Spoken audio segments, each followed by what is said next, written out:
الحمد لله والصلاة والسلام على رسول الله.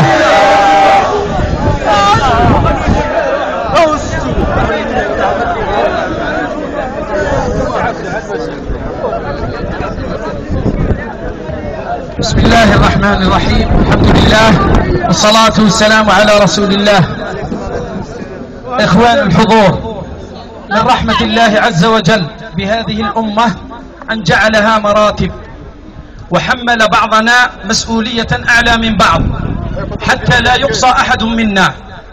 كان الفاتحون الأولون يخرجون إلى فتح البلاد، فيقوم القائد يبحث عن رجل صالح اسمه محمد بن واسع، فيبحث عنه في الجيش فيجده في آخر الجيش قاعدا رافعا سبابته يدعو الله عز وجل، فيقول: هذه إصبع والله أفضل عندي من 1000 سيف، فلا تستهزئوا بالدعاء. نحن في ساعة جمعة ونرجو أن تكون ساعة إجابة، ونحن في العشر الأواخر وفي ليلة القدر، وعسى أن تكون ساعة إجابة، فلا يحقرن أحدكم من الدعاء شيئا. لا تنسوا إخوانكم بأقل المعروف، وهذا أقله مع أنه أعظمه. سهام الليل لا تخطئ وسهام السجود لا تخطئ، فلعل أحدنا لا يرد له دعاء، تقي خفي لا يعرف، فإذا به لا يرد الله عز وجل له دعاء.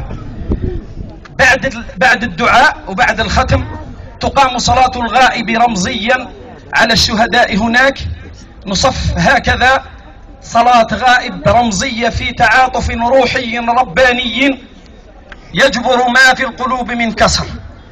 إذن نتوجه إلى الله عز وجل بالدعاء كختام لهذا المجلس المبارك، مع ما يصدر من شبابنا ونحن نعلم حماسهم، لكن هذا الحماس يجب أن يربط بالحكمة والعقل.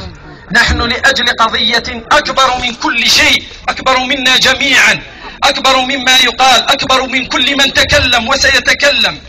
فنحن قضية فلسطين كون أنها قضية عروبة للعرب، وقضية إسلام للمسلمين، وقضية إنسانية للناس جميعا، فنحن نرفع أيدينا بالدعاء ونجأر إليه عز وجل، وبيده الأمر من قبل ومن بعد.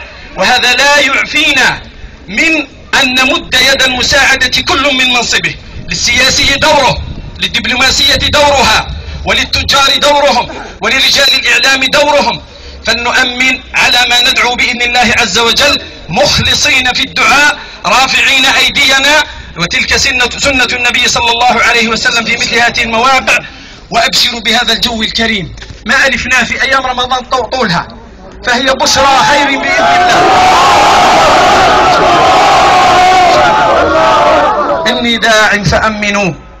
اللهم إنا نسألك لأهل غزة نصرا معزرا، اللهم عجل فرجهم، اللهم كن لهم ولا تكن عليهم، اللهم امكر لهم ولا تمكر بهم، اللهم ربنا إننا مغلوبون فانتصر، اللهم ربنا إننا مغلوبون فانتصر، اللهم ربنا إننا مغلوبون فانتصر، اللهم أبدل خوفهم أمنا، اللهم أبدل جوعهم شبعا، اللهم أبدل عطشهم ريا، اللهم يا حي يا قيوم برحمتك نستغيث، نسألك في هذا اليوم المبارك، في هذه الساعة المباركة، أن تعجل فرجهم يا مجيب الدعاء، اللهم عجل فرجهم يا مجيب الدعاء، اللهم عجل فرجهم يا مجيب الدعاء، اللهم عليك باليهود فإنهم لا يعجزونك، اللهم عليك بهم وعلى أعدائك وعدوهم فإنهم لا يعجزونك،